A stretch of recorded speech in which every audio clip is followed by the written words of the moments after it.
네, 오늘의 질문은 하나님이 있다면 왜 이렇게 세상이 불공평한가입니다. 네, 좀 질문이 좀 범위가 좀 넓긴 한 것 같아요. 하나님 예전이나 지금이나 누구 탓을 하기가 되게 쉬운 세상에서 살고 있는데 특별히 하나님이 전지전능하시고 모든 것이 가능하시고 그런 절대자라고 이제 생각을 했을 때 반대로 더 세지는 감정이 이런 것 같아요. 그렇게 다 하실 수 있는데 왜 이렇게 지금 세상을 불공평하게 하십니까?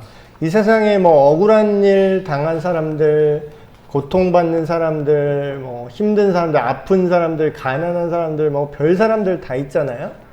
근데 그런 사람들에게 하나님은 어떻게 보면 희망이 될 수도 있지만 반대로 뒤집어서 생각을 하면 하나님이 있는데 세상이 왜 이래? 나는 지금 왜 이래? 이렇게 원망을 할 수도 있거든요. 그것에 대해서 우리가 안 믿는 사람이 이렇게 이제 불평불만하면서 생각을 할 수 있잖아요. 근데 이런 거에 대해서 단순히 네가 그냥 하나님 몰라서 그래, 너는 믿음이 없어서 그래, 뭐 그냥 이런 식으로 그냥 말한다기보다는 같이 좀 그 사람 입장에서 생각도 해보고 그 생각을 그럼 진짜 궁금해서 원망을 하는 게 아니라 진짜 궁금해서 물어보는 건데 하나님 왜 그럴까요? 요런 방식의 질문은 또 오히려 하나님께서 굉장히 기다리시고 좋아하는 질문이 될 것 같습니다. 그래서 한번 시작해 볼게요. 불공평한 문제. 이 세상은 이제 여기 제가 써놨지만 불공평과 불합리함으로 가득하죠. 사람들이 합리적으로 생각을 안 해요. 사람들이. 그리고 공평하게는 더더욱 생각을 안 하죠. 어떻게든 팔이 안으로 굽게 돼 있고요. 어떻게든 자기한테 유리하게 생각을 합니다. 그리고 아까도 말씀드린 거지만 어떤 사람은 태어날 때 가난한 집에서 태어나고 어떤 사람은 태어났더니 뭐 최고 권력자의 자녀예요. 지금 뭐 저기 북한에 김정은 그 후계자라고 이제 한 딸이더라고요. 어린 여자애가 그 후계자랍시고 막 이렇게 하고 옷도 뭐 머리도 애같이 안 하고 무슨 어른 여자처럼 이제 꾸며놓고 다니더라고요. 그래서 얘를 이제 후계자를 삼아야 하니까 뭔가 있어 보이려고 하는데 그게 되게 어색해 보여요. 어린애를 갖다가 어른 여자처럼 막 원피스 입혀놓고 머리 이렇게 막 띄워놓고 이렇게 데리고 다니니까 굉장히 어색해 보이더라고요. 근데 그 아이는 사실 자기가 뭐 한 게 없는데 태어나 보니까 아빠가 김정은이야. 그러니까 뭐 여러 가지 의미가 있을 수 있겠죠. 그러면 우리가 이제 생각을 하는 겁니다. 이게 공평합니까? 누구는 부모 잘 만나서 뭐 이렇게 평생 권력을 누리고 살고, 누구는 부모 잘못 만나서, 근데 하나님이 없다고 생각하면 사람들이 그러려니 하고 살아요. 에이씨, 뭐, 어쩌겠어. 그냥 이렇게 사는데, 하나님이 있다고 하니까 탓을 하고 싶은 거죠. 아니, 할 수 있다면서 나는 왜 여기에, 나를 왜 이렇게 만들었어요? 하게 되잖아요. 하나님이 할 수 있다니까. 근데 이제 이런 관점에서 우리가 그러면 생각을 해보는 거죠. 내가 불공평하다고 하나님한테 이제 막 얘기를 할 수 있는데, 그러면 뒤집어서 생각을 해보는 거예요. 그럼 뭐가 공평하고 뭐가 합리적인 걸까요? 뭐가 공평하고? 나도 그러면 재벌집 자녀로 다시 태어나게 해주면 공평한 건가? 여러분, 모든 사람이 재벌이면 재벌이 아니겠죠? 만약에, 우리 모든 사람의 재산을, 무슨 삼성전자 이재용 회장님이랑 똑같이 다 만들어준다고 해볼게요. 자, 여기 있는 모든 분들 재산이 조 단위로 바뀝니다. 뿅 했어요. 그러면 어떻게 될까요? 모두가 부자라는 건 무슨 얘기죠? 그 누구도 부자가 아니라는 얘기예요. 개나 소나 모든 사람들이 그렇게 돈을 많이 갖고 있잖아요. 그러면은 물가가 치솟습니다. 인플레이션. 그래서 우리 모두 다 조단위 부자면요. 돈을 갖고 있잖아요. 그러면 물 한 잔에 한 뭐 500만 원 이렇게 할 거예요. 그래도 아무런 의미가 없잖아요. 그러니까 우리가 생각하는 공평이라는 거는 잘 생각해보면 나만 좀 좋게 해주세요. 나를 좀 편하게 해주세요가 공평이라고 말을 하게 돼요. 근데 물론 이제 너무 심하게 핍박받고 너무 심하게 이렇게 눌려있는 분들은 또 그냥 보통만 했으면 좋겠다. 이런 분에게는 또 공평의 의미가 있을 수 있겠지만 여기서 우리가 생각해 볼 거는 공평하다, 합리적이다 라는 거를 얘기할 때 무슨 기준으로 누구 기준으로 하느냐에 따라 얘기가 다 달라진다는 거죠. 그래서 우리가 이제 예수님을 믿은지 하나님을 믿은지 얼마 안 된 사람들이 하는 또 착각이 있어요. 초신자의 착각. 초신자의 착각이 뭐냐면요. 이런 거예요. 여기 제가 교환에 써놓은 것처럼 하나님을 믿으니까 내가 이제 하나님을 믿으니까 이제 하나님이 내 뒤를 좀 봐주셔야 된다라는 거예요. 그래서 예수님을 믿어서 내가 이제 하나님의 자녀로 살 테니까 나에게는 여러 가지 혜택과 안 믿는 사람에게 주어지지 않는 어떤 혜택과 어떤 좋은 일들이 더 일어나야 돼. 그리고 믿지 않는 사람들은 뭔가 손해를 보거나 뭔가 안 좋아야 된다라고 생각할 수 있죠. 믿은 지 얼마 안 되는 분들이. 왜냐하면 하나님이 전지전능하면은 이게 세상의 논리가 그렇잖아요.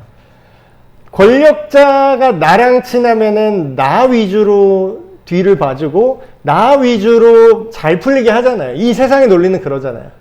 근데 이게 엄청난 착각인 게 현실은 어떻죠? 예수님 믿는다고 안 믿는 분들보다 모든 효율이 더 올라가나요? 예수님 믿는다고 사업이 다 잘 되나요? 내가 열심히 공부를 안 했는데 내가 예를 들어서 교회에 나가서 예배를 드리는 청소년이에요. 그럼 시험 봤더니 딴 애들은 10시간 공부할 거 나는 하나님이 뒤봐줘서 1시간만 공부하면 다 외워지게 하시나요? 한 번만 딱 보면 그냥 기억이 싹 나. 그렇게 하실 수 있잖아요, 하나님이. 근데 왜 안 그러죠?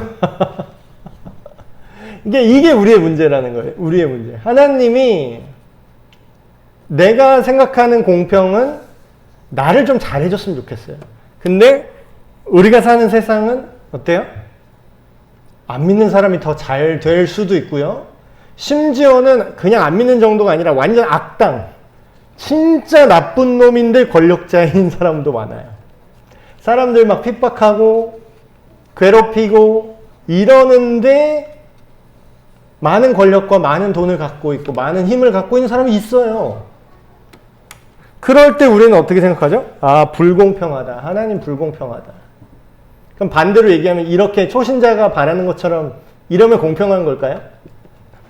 하나님이 제가 전에 그런 얘기 했잖아요. 교회 부흥 사람들이 생각하는 사람이 교회에 막 미어터지게 하는 것만이 부흥이라고 생각한다면 그건 굉장히 쉽다고. 그냥 교회 나오면은 5만 원, 10만 원씩 쥐어주면은 여기 미어 터진다니까요. 내가 먼저 들어가겠다고 난리를 칠 거예요. 제가 전에 교회에 있을 때 그 구제, 가난하신 분들, 힘든 분들 이렇게 도와주는 그런 노숙인들? 그런 거를 하는 그런 프로그램을 좀 옆에서 봤어요. 근데 그게 뭐냐면, 얼마도 아니에요. 그냥 교회에 오시면, 금요일 오전인가 이렇게 교회에 오시면, 빵 드리고, 먹을 거 드리고, 돈 얼마 안 돼요. 몇천 원? 한 1,500원? 네. 요새는 좀 올랐네요. 옛날에는 막 1,000원 주고 막 이랬는데, 요새는 또 물가가 올랐는지. 예. 네. 그쵸. 교회 예배 나누는데 그 시간에 오잖아요. 예, 그러니까. 예. 예. 그러니까, 교회에서 그런 거 하는, 아니면 다른 사회복지에서 그런 걸 하시는 게, 안 좋은 의도로 한다는 뜻은 아닙니다. 그들에게 어떤 진짜 순수한 마음으로 정말, 배에 골무실까봐 몇천 원으로 편의점에서 뭐라도 사드시라고 그렇게 하는 거는 좋은 마음으로 하는 건 알아요. 근데 그거를 좀 확장을 해보면, 그 생각을 확장해보면 더 간단한 방법이 있지 않아요? 예수님을 믿으면 믿는 사람만 잘 되게 해주는 거예요, 하나님이. 그러면은 세계 복음화 금방입니다. 예. 네. 근데 왜 그렇게 안 할까요? 우리가 근데 원하는 건 그거잖아요. 하나님이 계시면 공평하게 다 부자를 만들어 주든가, 가난한 사람이 하나도 없게 만드셔야지 왜 나는 가난하게 태어났나요? 이 얘기잖아요. 그렇죠? 그래서 공평함을 우리가 생각하는 공평함이랑 하나님께서 생각하는 공평함이 확실히 다른 것 같아요. 우리가 생각하는 공평함은 뭔가 치우쳐 있어요. 근데 하나님이 생각하는 공평함은 뭐냐? 네. 선인과 악인 모두에게 공평한 것이 하나님이 생각하는 공평함입니다. 이게 어떻게 생각하면 불공평한 것 같거든요. 근데 가만히 생각해보면 되게 얄미울 정도로 공평해요, 하나님이. 이래도 되나 싶을 정도로 공평하세요. 예를 들면 이런 거죠. 하나님이 공평하다는 뜻은 뭐냐면요, 특정 사람이나 어떤 거를, 심지어는 자신을 믿는 백성과 믿지 않는 백성들에게조차 크게 차별을 안 하신다라는 거예요. 어떤 면에서는. 크게 차별을 안 하시는 게 뭐냐면 일반 은총이라는 겁니다. 성경에 보면 그런 내용이 나와요. 제가 여기 써놨죠. 이같이 한즉 하늘에 계신 너희 아버지의 아들이 되리니 이는 하나님이 이 하늘에 떠있는 해를 악인한테만 안 비치고 선한 사람한테만 비춰준다고 해요? 아니면 악인과 선인에게 다 비춰주신다 그래요? 네, 이상하죠? 근데 우리 생각엔 어때요? 나쁜 놈은 안 줬으면 좋겠는데 나쁜 놈을 주니까 불공평하다고 하잖아요. 근데 하나님은 공평하게 다 주세요. 그리고 이것도 되게 공평한 겁니다. 교회를 열심히 다니고 예수님 열심히 믿는다고 생각하고 공부를 안 하고 예배만 계속 드려요. 근데 교회를 안 나오고 예수님도 안 믿어. 신은 뭐가 있어? 신 따윈 없어. 했는데 공부를 열심히 한 애가 어느 애가 대학을 잘 갈까요? 그러니까 우리가 자꾸 신앙의 프레임으로만 세상을 보려면 전자가 특별한 기적이 일어나서 막 좋은 대학 가서 막 하나님께 응답받았습니다 이런 간증이 나올 것 같잖아요. 근데 이제 물론 그런 케이스도 극소수로 있습니다. 그건 진짜 하나님이 특별한 목적이 있어서, 예를 들면 모 목사님도 이제 신학을 안 하려다가 평생 공부 안 하다가 갑자기 시험 봐야 되는데 그날 공부한 거에서 다 나왔다고 모든 문제가. 그런 경우가 가끔 있어요. 근데 그걸 원하면 안 돼요. 그걸 바라고 기도하시면 안 돼요. 그건 굉장히 예외적인 상황이고요. 보편적으로 기도 많이 하는 애가 서울대 갈까요? 공부 많이 하는 애가 서울대 갈까요? 그러니까 일반적으로. 공부 많이 하는 사람이 왜 그럴까요? 그게 하나님이 없어서 그렇게 되는 걸까요? 하나님이 일반적으로 그렇게 되게끔 원리를 짜 놓으셨어요. 하나님이 일반적으로 나쁜 놈이나 좋은 놈이나 할 것 없이 지구가 돌면서 태양이 뜨게끔 만들어 놓으셨어요. 일반적으로 나쁜 놈이나 착한 놈이나 잘 먹고 운동하면 근육이 생기게끔 누가 만들었어요? 하나님이 만들었어요. 일반적으로 공부를 하면은 성과가 나오게끔 누가 만들었어요? 하나님이 만들었어요. 그걸 뭐라고 하냐면 일반 은총이라고 합니다. 그걸 공평한 하나님이라고 얘기합니다. 공평하신 하나님. 모두에게 공평하다. 그럼 왜 언뜻 보면 신앙적으로 보면 하나님이 이거 불공평한 것 같잖아요. 오히려 우리가 잘 믿는 사람을 더 좋아하고 잘 되게 해줘야 되는데 왜 이러나? 이렇게 생각을 할 수 있죠. 근데 하나님이 이렇게 편애하지 않고 믿는 자나 안 믿는 자나 동일하게 공평하게 이렇게 일반 원리를 만드신 이유가 뭐냐면 하나님이 처벌하는 게 목적이 아니라 다시 그 사람을 회복시키고 돌아오게 하는 게 목적이시기 때문이에요. 사실 하나님이 지금 처벌하기로 했으면 그게 지금 이루어져도 돼요. 안 믿는 애들 다 다리 봉둥이 부러지고 교회 안 나온 사람들 막 어디 막 병 생기고 막 옛날에 출애굽기 나온 것처럼 이스라엘 백성 아닌 그 사람들한테만 질병이 막 생기고 이러면요 지금도 가능해요. 하나님이 할 수 있어요. 내가 지금 심판해야겠다. 얘들 처벌해야겠다라고 마음먹으면 지금도 가능합니다. 근데 성경에 의하면 뭐라 그러죠? 하나님이 오래 참으시사 계속해서 지금도 돌아오길 원하신다. 그래서 누구에게든지 일반적으로 살 수 있는 은총을 내려주시고 여기에 더 특별히 근데 이제 그러면 믿는 게 무슨 소용이에요? 이렇게 생각하는데 거기에 특별 은총이 있는 거죠.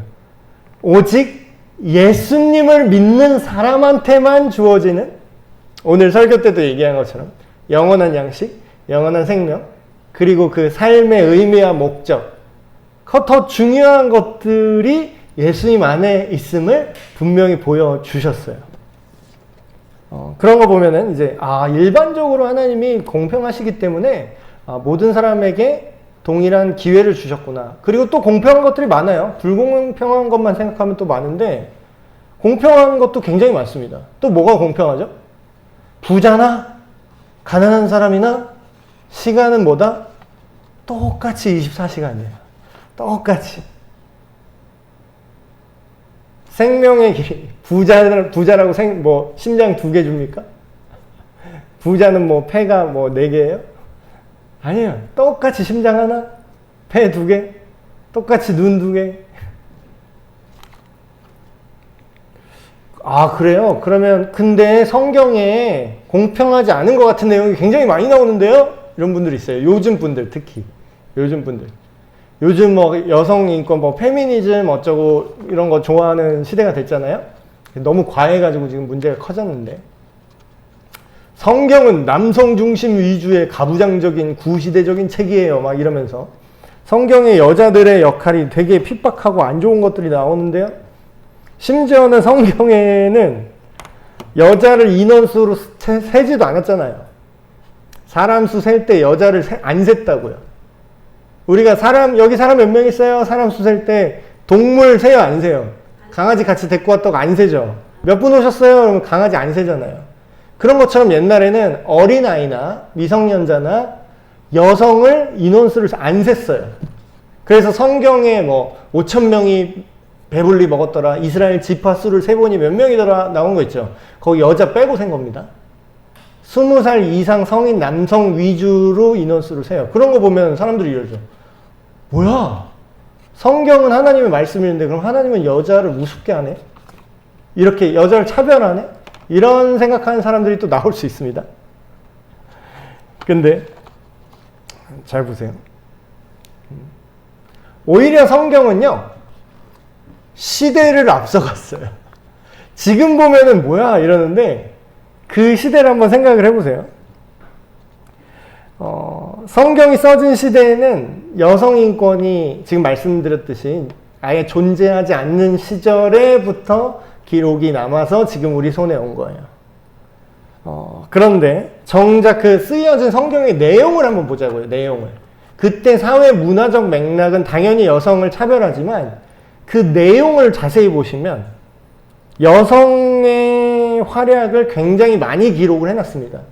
고대 문서에서 여자를 기록하는 일이 거의 없다는 거 아세요? 되게 깜짝 놀랐어요. 지금 세대에만 살다 보니까 당연히 남자 여자 다 있겠거니 이렇게 생각을 했는데 중요한 인물 이렇게 쓰고 족보 같은 거 있잖아요. 고대 족보에 여자 이름이 안 나옵니다. 근데 성경에 보면 사사기에 여성 사사가 나오죠. 드보라. 물론 직접 전쟁은 못했지만 하나님이 사사로 삼은 여자의 얘기가 나와요. 지금으로 말하면 국가 지도자, 대통령이자 헌법재판관이자 이런 역할을 누가 했다고요? 그 옛날 사사시대 때 여자가 했어요. 지금이야 여자 대통령 나오고 막 이러지만 불과 100년 전만 해도 그런 거 말도 안 되는 얘기였죠. 투표권도 없던 시대가 있어요. 근데 아득히 먼 몇천 년 전에 벌써 뭐가 있었다고요? 여자 지도자, 여자 사사가 있었죠. 그리고 예수님의 족보를 쭉 보시면 정말 중요한 족보죠. 구원자의 족보니까. 예수님의 족보는 정말로 중요한 족보입니다. 이 세상 어떤 왕의 족보보다 더 중요한 족보예요. 근데 족보를 쭉 나오는데 원래 족보에 여자 이름이 들어가요? 안 들어가요? 당연히 안 들어갑니다. 근데 유일하게 예수님의 족보에 여자가 5명이 언급돼요. 굉장히 중요한 인물로 언급됩니다. 다말, 라합, 룻, 바세바, 마리아. 이 얘기가 여기 족보에 여자 이름을 넣었다는 게 무슨 뜻이냐면 이 사람들 때문에 메시아가 올 수 있습니다 이 뜻이에요. 그 얘기는 뭐냐면 엄청 중요한 사람이라는 뜻입니다. 근데 되게 웃긴 건 이 사람들이 막 진짜 막 권력자거나 막 뛰어났기 때문에 넣어준 건 아니에요. 다른 뭐 여성 기록된 거 막 클레오파트라 이런 건 들어가잖아요. 여왕 막 이런 거는. 그 사람은 권력이 있고 능력이 있으니까 역사에 기록될 수 있지만 대다수의 일반적인 사람들은 전혀 기록이 안 된다고요. 근데 보시면 뭐예요? 다말, 라합, 심지어는 이방인 출신이에요. 이방인. 룻, 모압 족속이에요. 모압 출신. 이스라엘 출신이 아닙니다. 그럼 뭐예요? 당시 성경이 기록된 시기에도 배척받는 이방인에다가 거기다가 사람 수로 치지도 않던 여자에다가 그리고 가난한 사람, 과부, 그 사람의 이름이 여기 기록됐어요. 여성 인권이 지금 얼마나 앞서간 건지 이제 느낌이 오시나요? 그러니까 이 시대로서는 상상할 수 없는 기록이 성경은 지금 존재하는 거죠. 그리고 예수님의 부활하셨다. 성경에 예수님의 부활에 대한 내용이 써있죠. 역사 기록을 할 때 중요한 기록은 굉장히 중요한 믿을 만한 증인의 그 내용을 쓰게 됩니다. 근데 예수님의 부활하심을 제일 처음으로 봤다고 증언한 기록이 있는데 그 기록이 누구냐면 여자가 봤다고 나와요. 여자들이 먼저 봐요. 예수님의 부활을. 자, 만약에 성경이 여자를 차별하고 좀 무시했다면 어떻게 기록이 됐을까요? 여자가 예수를 봤다고 하는 거는 오히려 증언의 마이너스가 됩니다. 그러니까 여성을 올바른 판단을 할 수 있는 존재로 인정을 하지 않던 시대예요. 근데 그 사람들 와서 예수가 부활했어요 이렇게 얘기하면 오히려 그걸 기록하면 뭐가 돼요? 못 믿을 만한 소리가 되는 거예요. 근데 성경 기록자들은 절대 그걸 빼지 않고 그대로 썼습니다. 여자들이 먼저 예수님의 시신에다가 그게 양품 처리를 하려고 먼저 갔는데 부활하신 거를 발견하죠. 그리고 또 어떤 분이 이렇게 얘기하세요. 아, 목사님, 그건 알겠는데, 성경에 아내들아, 남편에게 복종하라. 이렇게 썼잖아. 요즘 사람들, 그래도 뭐 좀 연세 있는 세대는 그러려냐고 뭐 넘어갔는데, 요즘 젊은 청년 여자친구들은 이 얘기하면 진짜 기겁할걸요? 복종? 뭐 복종? 남편한테 복종? 음식물 쓰레기나 버리고 오라 그래. 복종은커녕 더 부려먹죠 요새는 남편을. 성경에 아내들한테 남편한테 복종하라고 나와요. 그러니까 기분이 나쁘죠 여자들이 보면은. 이게 말이 됩니까? 이게 옛날 고리타분한 가부장제 여성인권은 어떻게 된 거예요? 자세히 보시면 성경이 말하는 복종과 순종은요, 우리가 생각하는 억압과 착취하는 내가 너를 지배할 거야, 내가 너를 누를 거야 이런 게 아니에요. 근데 우리 인간 역사에는 그런 역사가 있었죠. 사실 여성을 억압하고 누르고 착취하는 시대가 너무나 길었기 때문에 그거에 대한 반발로 현대의 그런 페미니즘 그래갖고 여성 인권이 좋아져야 됩니다, 차별하지 맙시다 이런 말들이 나온 거잖아요 사실. 근데 성경에서 말하는 복종은 그런 느낌이 아니에요. 어떻게 얘기하냐면 에베소서에 보면 이렇게 얘기합니다. 그리스도를 경외함으로 피차 서로 복종하라 이렇게 나와요. 남편과 아내의 관계에 대해서 얘기할 때. 그리고 더 심한 얘기를 합니다. 아내는 남편한테 복종만 하면 되거든요. 잘 따라라 이렇게 나와요.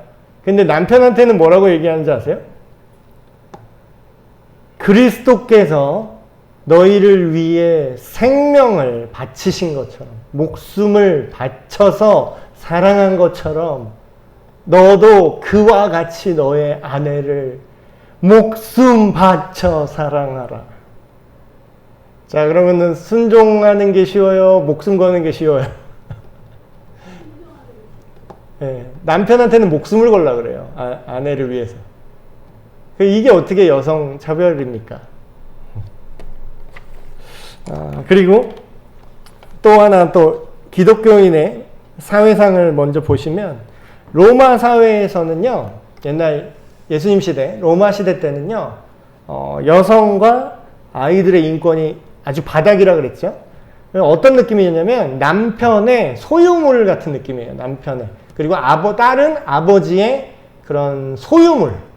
그래서 얘를 어디다 시집 보내고 막 이런 거는 그 아버지의 어떤 정치적인 경제적인 관계에 의해서 이용되는 그런 겁니다. 그리고 아이들의 인권은 아예 없었어요.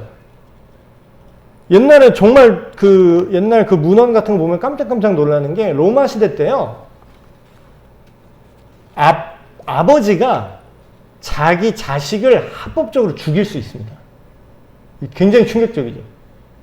그러니까 자기 아들을 아버지가 말 안 들으면 죽일 수가 있었어요. 이게 굉장히 잔인한데 이게 되게 깜짝 놀랐어요. 그러니까 애는 사람이 아닌 거예요. 이 시대 기준으로. 그러니까 부모가 처분해도 되는 존재인 거예요. 굉장히 충격적인 인권이죠. 그런데 당시 사회가 이랬는데 예수님 믿는 사람들은, 기독교인은 어떻게 했냐? 이 천대받는 고아와 과부, 고아는 아이들이잖아요. 죽여도 되는 존재잖아요. 근데 고아와 과부, 여자들, 이런 사람은 어떻게 하라고 그랬다고요? 성경에 보면은 우리가 이 느낌이 안 와요. 우리 시대 때는 사회복지가 막 잘 돼 있는 시대에 성경을 읽어서 교회가 고아와 과부를 돌아보고 이렇게 합니다. 이게 성경이 굉장히 많이 나오죠. 그래서 그냥 사회복지적으로 되게 착하게 살았네. 교회 예수 믿으니까 착하게 살았네. 그냥 이렇게 넘어가요. 근데 이게 아니라 그 당시 사회 기준으로는요, 이거는요, 고아와 과부를 돌보는 집단은 없어요. 없다고요. 교회만 유일하게 여자들과 아이들의 인권을 존중했습니다.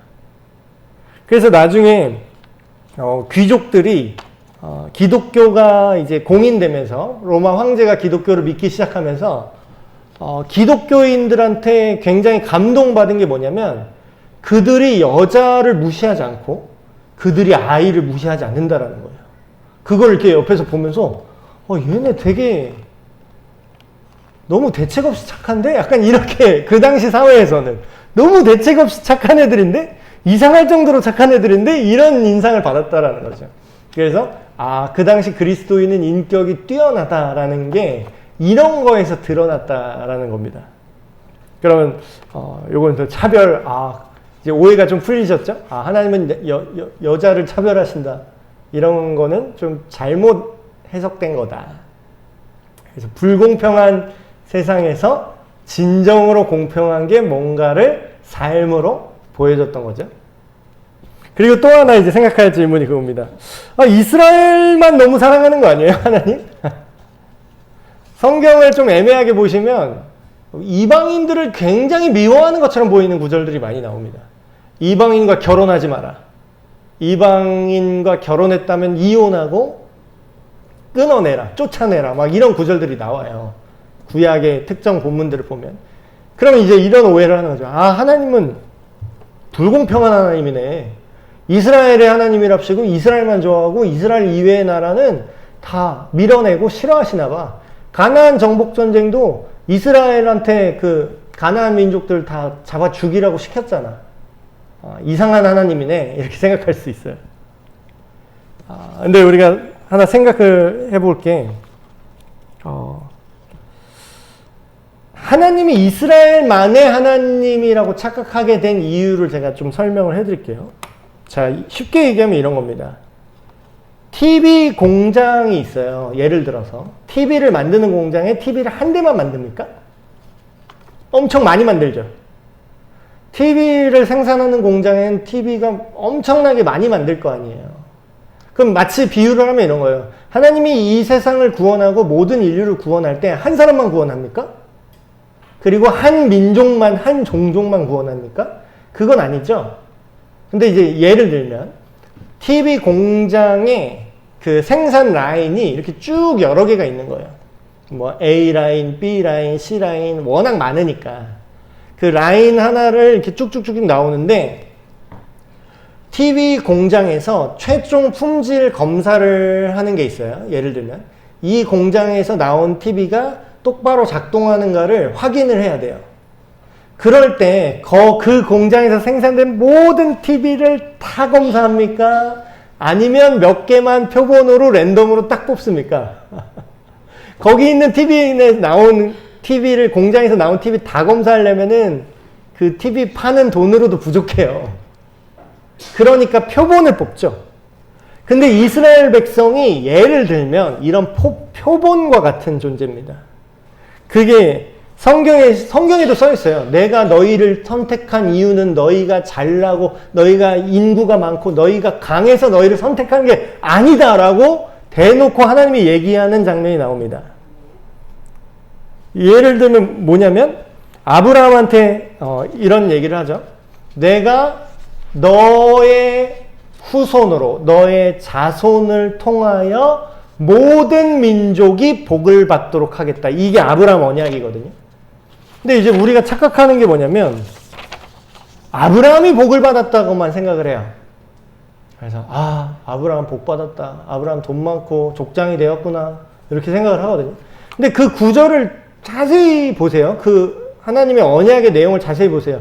내가 너로 하여금 많은 민족의 아비가 되게 하겠고 거기까지 맞는데 너의 후손으로 인해서 네 민족만 복 줄 거라 그래요. 모든 열방, 모든 민족이 복을 받게 할 것이다 라고 얘기를 해요.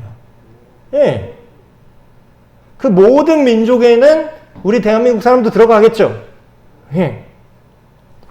여기 제가 써놨는데 내가 너로 큰 민족을 이루어 내게 복을 주어 너의 이름을 창대하기르니 너는 복이 될지라. 너를 축복하는 자에게는 내가 복을 내리고 너를 저주하는 자에게는 내가 저주하리니. 여기가 중요한 구절인데 땅의 모든 족속이 너로 인해서 복을 얻을 것이다. 여기서 정확하게 말하면 아브라함 너로 인해서 복을 받는다는 게 아브라함 때문에 복을 받는다는 게 아니라 아브라함을 선택해서 그의 자손으로 오시는 구원자 메시아 그리스도를 통해서 모든 사람이 구원받게 할 거야 이런 뜻입니다.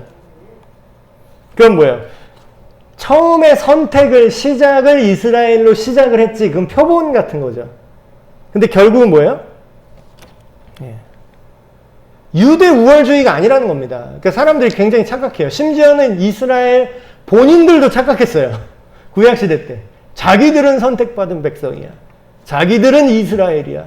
여기 여호와의 산이 여기 있다. 여기 시온산이 우리나라에 있고 여기에 여호와의 성전이 여기 있다. 여호와의 법궤가 우리한테 있다. 막 이랬어요. 그래놓고서 하나님 하는 말은 반대로 하고 우상숭배 계속하고. 그런데 말은 뭐라 그래요? 우리가 선택받았다 이래요. 그 결과 어떻게 됐죠? 구약의 열왕기 이런 거 읽어보면 이스라엘 망한 내용 보면 다 이 얘기예요. 니들이 너희를 통해서 복음을 하나님의 말씀을 전달하려고 너희가 세웠는데 니네들이 그건 안 하고 니네 민족주의에 빠져서 니네 우월주의에 빠져서 내가 너희를 처벌한다. 이게 이스라엘이 망한 역사의 요약입니다. 이스라엘을 통해서 온 인류를 하나님께로 부르려고 하신 것이 하나님의 의도였다는 거죠. 그리고 자세히 생각해 보세요. 그래서 시편에서 막 그런 말씀 나오잖아요. 이는 율법이 시온에서 나오고 주의 말씀은 예루살렘에서 나온다. 그럼 굉장히 유대적이죠. 유대인만 좋아하고 뭔가 이스라엘 느낌만 나잖아요. 근데 그 얘기는 뭐냐? 유대 우월주의가 아니라 뭐예요? 복음이 어디서 시작됐어요? 예. 유대 지역에서 시작된 거잖아요. 복음의 시작. 예수 그리스도의 탄생 얘기하면서 마태복음 뭐 복음서에 처음에 뭐라고 써 있습니까? 이는 복음의 시작이다 라고 얘기하면서 예수님 얘기를 쫙 시작하죠. 예수님은 어느 나라 사람이죠? 유대인이에요. 굳이 인간적으로 이제 따지면 예수님 유대인이죠. 예수님이 복음을 제자들한테 전해서 전하라고 했죠. 12제자 있죠. 12제자 어느 나라 사람이에요? 다 유대인이에요. 그럼 뭐예요? 그러니까 유대인만 복받았다 이거예요? 아니죠. 거기서 시작을 했지만 온 열방으로 어떻게 보면 더 고생이에요. 어떻게 보면 더 고생 많이 했지. 12제자 다 어떻게 됐어요? 다 고문당하고 다 살해당했죠. 선택받았다는 게 좋은 것만은 아닙니다. 그래서 이렇게 보면 그러면 하나님이 불공평하게 특정 민족만 예뻐하는 건 아니구나 라고 이렇게 오해를 풀 수가 있겠죠. 이 모든 생각을 좀 압축해서 좀 정리를 하면 이런 겁니다. 이 세상이 불공평해 보이잖아요. 근데 불공평한 세상 속에서 공평하신 하나님을 우리가 어떻게 이해할 것인가? 더 정확히 말하면 하나님이 공평하다고 생각하는 게 뭔지를 우리가 좀 생각을 해야 됩니다. 저는 이런 말씀을 많이 드려요. 이 세상은요, 표면적으로 말씀드리는 거예요. 근본적으로는 하나님이 공평하게 다스리고 있거든요. 넓은 차원에서는. 근데 우리가 느낄 때는 어때요? 불공평한 게 맞아요. 그래서 세상이 불공평하다고 불만만 하고 있으면 세상이 바뀌나요? 그래서 많은 지혜로운 사람이 이런 얘기를 합니다. 이 세상은 불공평한 게 맞아요. 그러니까 거기에 맞게 네가 살아야 돼요. 이 얘기를 계속 하거든요.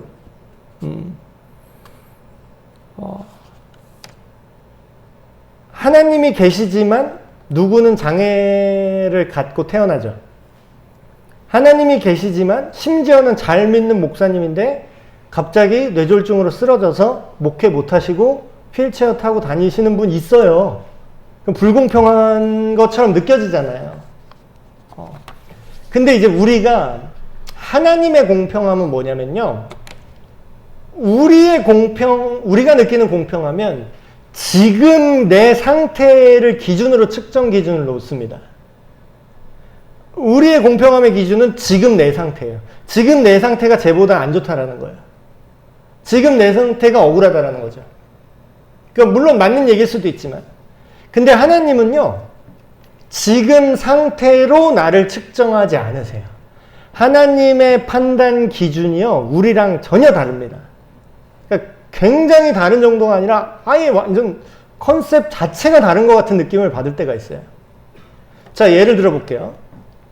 어떤 사람이 길을 가다가 길고양이를 발견했어요. 길고양이가 길거리에 야옹하고 있는데 이 노숙자 같은 사람이 갑자기 화를 내면서 그 길고양이를 발로 뻥 찼습니다. 이 사람이랑 어떤 점잖은 신사가 멋진 정장을 빼입고 길거리를 지나가다가 이 고양이한테 생선 같은 걸 먹을 거를 통조림을 이렇게 던져주고 갔어요. 자, 이 두 사람을 우리가 봤어요. 누가 더 착한 사람이죠? 누가 착한 사람이에요? 당연히 고양이한테 잘해준 이 사람이 착한 사람 아니에요? 당연하죠. 자, 근데 여기서 정답 공개합니다. 예를 드는 거예요. 하나님은요, 이걸 보시고 그 노숙자가 더 착하다고 판단을 할 수 있는 분이에요. 자, 이렇게 생각하면 뭐야, 하나님 미쳤는데? 하나님 불공평하게 판단하는데? 이상하게 판단하는데? 이렇게 생각을 할 수 있죠. 근데 이 앞뒤 맥락을 잘 살펴봅시다. 이 불량해 보이는 노숙자는 예수님을 믿은 지 얼마 안 된 사람입니다. 그래서 교회에서 나눠주는 무료 급식 이런 거 먹다가 복음을 들은 거예요. 그래서 예수님을 믿게 된 지 몇 주 안 됐어요. 이 사람은 초기에 받은 게 아무것도 없어요. 태어나 보니까 알코올 중독자 부모님 집안에서 태어나서 맨날 아동폭력당하고 학대당하고 집 나가서 노숙인으로 평생을 살았어요. 근데 이 사람이 예수님을 믿은 거죠.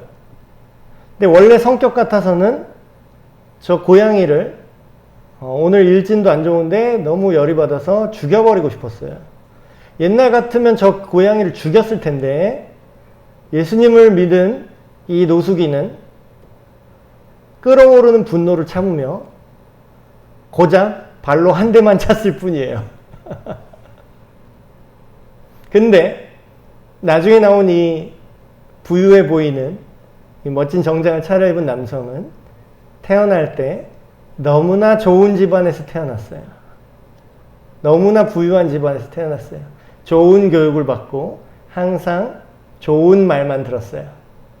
욕을 들어본 적이 없는 부자 동네에서 살았어요. 근데 이 사람이 작은 친절을 고양이에게 베풀었어요. 자, 하나님의 평가는 노숙인이 더 선하다고 평가한다 그랬죠. 이상하잖아요. 근데 어떻게 이렇게 평가할 수 있냐면 성경 말씀에 이런 내용이 나옵니다. 달란트 비유도 있고, 달란트 비유는 아니지만 다른 맥락에서 누가복음에 이런 말씀이 나옵니다. 무릇 많이 받은 자에게는 내가 많이 요구할 것이요 많이 맡은 자에게는 많이 달라 할 것이니라. 물론 이거는 이제 하나님의 말씀을 많이 가르쳐 주는데 행동을 똑바로 못한 사람은 적게 말씀을 들은 사람보다 더 크게 이제 대가를 지불할 것이다 라는 맥락이긴 하지만 넓게 보면 이런 겁니다. 하나님은요, 하나님이 공평하다는 건요, 그 사람에 대한 평가를 공평하게 하신다라는 뜻입니다. 그 사람의 현재 모습을 똑같이 만들어준다는 뜻이 아니에요. 다 부자를 만들어줄 거야, 다 가난하게 할 거야, 이런 뜻이 아니에요. 모든 주어진 상황은 다 다양합니다. 그거는 하나님 탓이 아닐 수도 있어요. 왜냐고요?